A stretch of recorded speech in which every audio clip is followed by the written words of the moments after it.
Hi there. As you may have seen on my recent videos to Augusta, I only took the Fuji X-T2 down to shoot landscape images. I received heaps of questions on those videos in the comments about my opinions on shooting with the X-T2 and whether I was actually moving across to only shoot with Fuji. So in this video, I'm going to share with you some of my opinions, some of my experiences shooting with this camera, and let you know what I'm going to be shooting with in the future.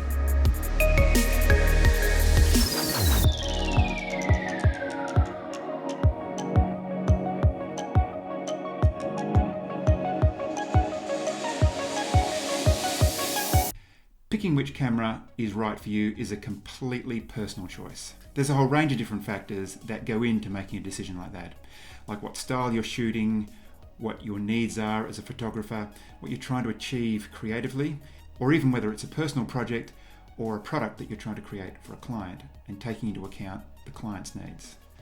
I'm sure you've heard this before, that a camera is just a tool, but I completely agree with that. Just like a carpenter may have more than one hammer, or an artist who paints will have several brushes, or a guitarist may have more than one guitar, I have a couple of different cameras, and I choose the right camera depending on the situation. I've taken the X-T2 out on a few different landscape trips. If you want to check out those videos, there'll be a link somewhere up here. So I've used the camera for stills and video in a couple of different conditions. I've got to say, there's a lot I love about using this camera. Part of why I love landscape photography so much is the experience of getting out into nature. I love camping in the bush, hiking to a location, exploring the area for composition, and just the sheer size of this camera compared to my D800 makes that process so much nicer, so much more enjoyable. It's not just the body, but it's also the lenses. This 10 to 24 mil for the Fuji is around about 400 grams, just over 400 grams, which is the equivalent to the 17 to 35 for the Nikon, which is around about 80% heavier. Comes in at around about 750 grams. And with the other lenses, it becomes even more of a difference. So that factor alone makes this camera and this camera system just an easier camera to move around with. I also love the dials on the X-T2. I enjoy using them to control the image or the video that I'm capturing, and at a glance I can see what settings I'm at really easily. Not only that, it fits really nicely with the retro style that Fuji have created right across their X series range. Does it make me a better photographer? No. But does it improve the experience? Well, for me, it works. So yes. I'm a big fan of tilt screens. More often than not, I'll have this screen at some sort of angle that'll help me see it more easily. The way I see it is that a tilt screen gives you more flexibility, which has got to be a good thing. I prefer to have a screen that flips all the way around, but that's probably because of my needs as a vlogger. The flip screen on the newly announced X-T100 looks really interesting, and if implemented well, a flip screen that moves all the way around just gives you more options to use the camera in creative ways.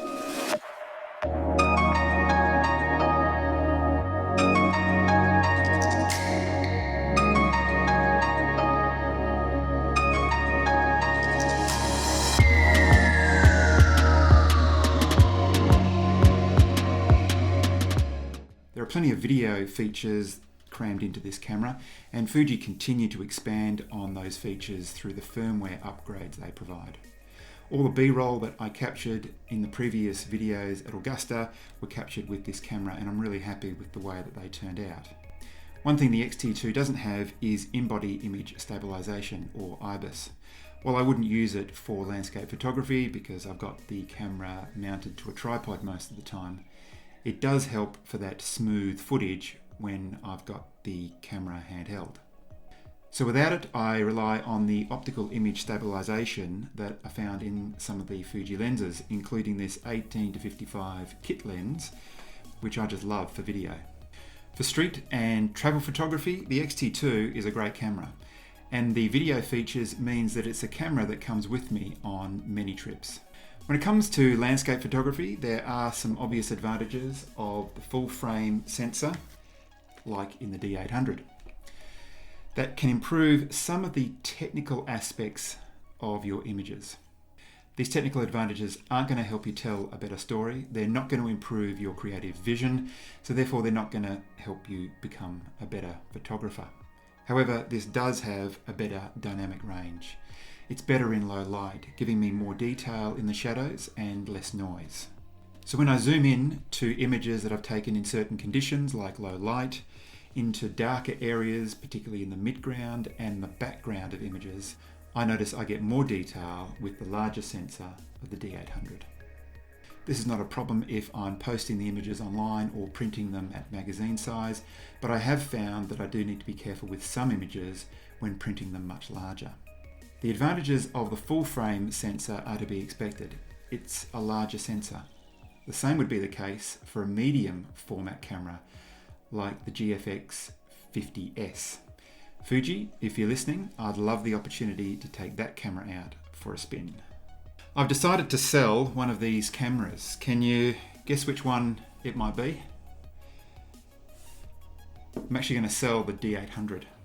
I'm not entirely being honest with you because after months of consideration and a fairly reasonable price drop here in Australia, I've decided to upgrade to the D850. I had the D800 for over 6 years and I love shooting landscapes with it. I didn't upgrade to the D810, and while the D800 has served me well, I'm really looking forward to shooting landscapes with using the new features of the D850. As I mentioned before, these are just simply tools and I'll continue shooting with both cameras. So you can look forward to lots of new videos with the D850. If you're not already subscribed to the channel, then please hit that subscribe button down below so that you don't miss any of those videos when they come out. I'd love to hear your thoughts, so please share them in the comments below. I'm particularly interested if you like this style of video. I might make more videos where I respond to a specific topic. So if you've got any suggestions on topics you want covered or questions you'd like me to answer, then please leave them in the comments also. Of course, like the video and share it with your friends. It certainly helps the channel. And until next time, thanks very much for watching.